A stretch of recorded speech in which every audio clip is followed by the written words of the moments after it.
बिस्मिल्लाह।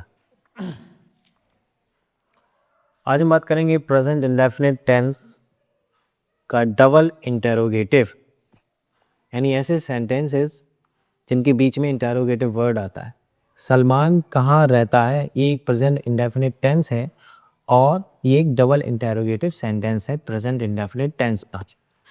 चूँकि इसके बीच में कहाँ यानी कि एक इंटेरोगेटिव वर्ड प्रश्नवाचक शब्द है, यानी कि एक सवाल है प्रश्नवाचक शब्द के साथ, तो ये होता है हमारा डबल इंटेरोगेटिव।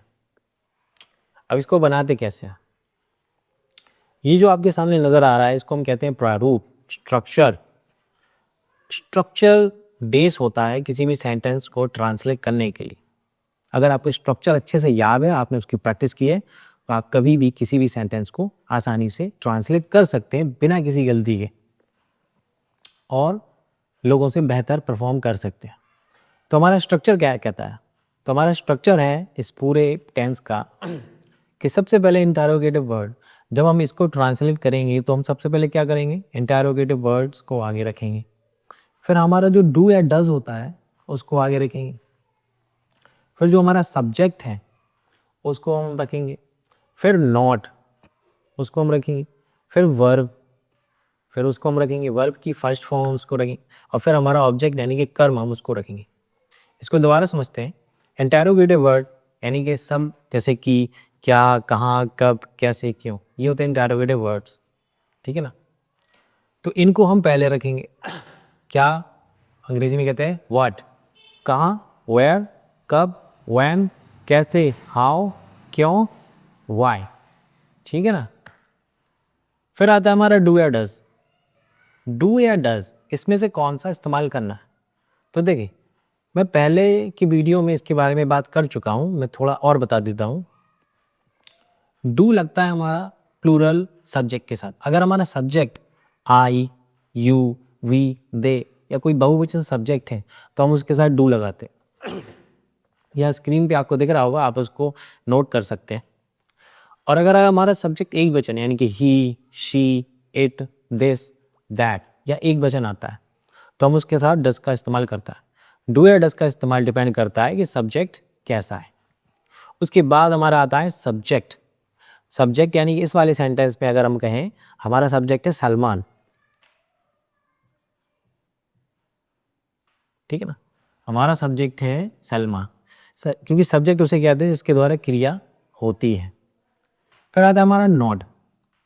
अगर सेंटेंस में नॉट है, नहीं है तो नॉट लगाएंगे, और नहीं है तो हम उसको हटा देंगे, स्किप कर देंगे। सलमान कहाँ रहता है, इसमें नॉट नहीं है, यानी कि तो यहाँ पर नॉट की ज़रूरत नहीं है। स्ट्रक्चर में मैंने दिया है कि अगर आए तो यहाँ लगाना है, लेकिन अगर सेंटेंस में नहीं है तो हम उसको हटा देते हैं, नहीं लगाते। तो सब्जेक्ट के बाद नॉट। फिर आती है हमारी क्रिया की फर्स्ट फॉर्म। हमारी क्रिया क्या है इसमें, रहना। रहना की जो अंग्रेजी की फॉर्म हुई उसको हम लगाएंगे ट्रांसलेट करते वक्त। फिर आता है हमारा ऑब्जेक्ट। ऑब्जेक्ट कर्म से कहते हैं, अगर कर्म है तो लगा देंगे, नहीं है तो नहीं लगाएंगे। इस वाले सेंटेंस में कर्म है ही नहीं। सलमान कहाँ रहता है तो हमें नहीं पता कहाँ रहता है, तो ऑब्जेक्ट नहीं है प्यारा। तो ये उसका स्ट्रक्चर रहेगा जिसकी बेसिस पे हम सेंटेंस को ट्रांसलेट करेंगे। तो चलिए ट्रांसलेट करते हैं। तो सलमान कहाँ रहता है में सब्जेक्ट है हमारा सलमान, वर्ब है हमारी रहना, और हमारा जो इंटेरोगेटिव वर्ड है वो है ये कहाँ, इंटेरोगेटिव। तो हम इसके हिसाब से इसको ट्रांसलेट करते हैं। तो सबसे पहले क्या आता है, इंटेरोगेटिव वर्ड। तो इंटेरोगेटिव वर्ड क्या है, कहाँ। तो कहाँ को अंग्रेजी में क्या कहते हैं, वेयर। फिर आता है हमारा डू या डज। तो सलमान एक वचन है और एक वचन के साथ डज का इस्तेमाल होता है, तो हमने लिखते हैं यहाँ पर डज। फिर आता है हमारा सब्जेक्ट। सब्जेक्ट क्या है, सब्जेक्ट है हमारा सलमान, तो हम लिख देते हैं सलमान। फिर है नॉट, क्योंकि नॉट इसमें है नहीं तो हम उसको नहीं लिखेंगे। फिर आप ये हमारी वर्ब की फर्स्ट फॉर्म, और वर्ब की फर्स्ट फॉर्म क्या है, रहता यानी रहना, और रहना को अंग्रेजी में कहते हैं लिव। ओके। और उसके बाद हमारा ऑब्जेक्ट, ऑब्जेक्ट कोई है नहीं, और ये हमारा क्वेश्चन मार्क।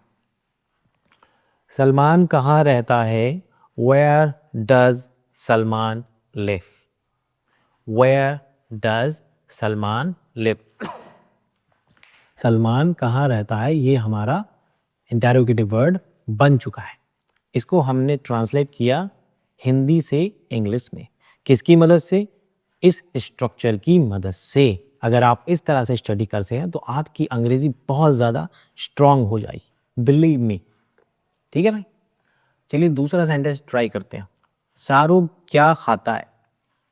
पहला काम, हम इसमें सब्जेक्ट वर्ब ऑब्जेक्ट को ढूंढ लेते, तो हमारा सब्जेक्ट क्या है? शाहरुख, तो हमने सब्जेक्ट को ढूंढा। दूसरा वर्ब है हमारी खाता, यानी खाना, खाना को हमने ढूंढ लिया। और हमारा इंटरोगेटिव वर्ब, हमने उसको भी ढूंढ लिया।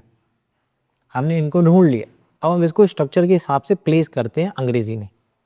पहला आता हुआ इंटरोगेटिव वर्ड। इंटरोगेटिव वर्ड क्या है हमारा? क्या, यानी कि व्हाट, क्या, व्हाट, व्हाट।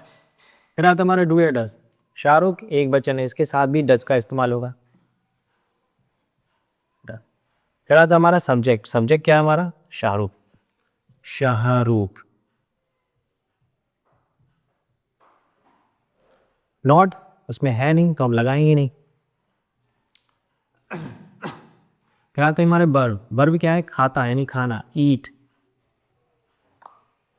और उसके बाद हमारा ऑब्जेक्ट, क्योंकि ऑब्जेक्ट है नहीं तो यहाँ पर हमारा सेंटेंस हो जाता है मुकम्मल, यानी कंप्लीट। तो शाहरुख क्या खाता है? What does Shahrukh eat? What does Shahrukh eat? Shahrukh क्या खाता है?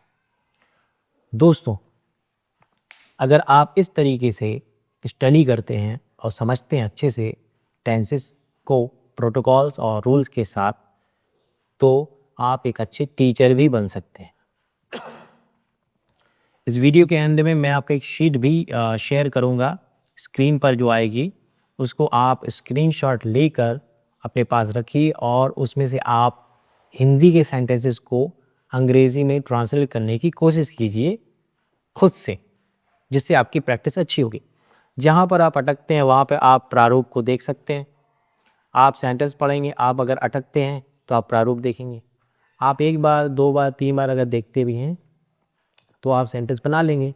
फिर आपको ये इतने अच्छे से याद हो जाएंगे कि आपको फिर उनको प्रारूप की ज़रूरत पड़ेगी ही नहीं, यानी कि आप उसमें फ्लुएंट हो जाएंगे।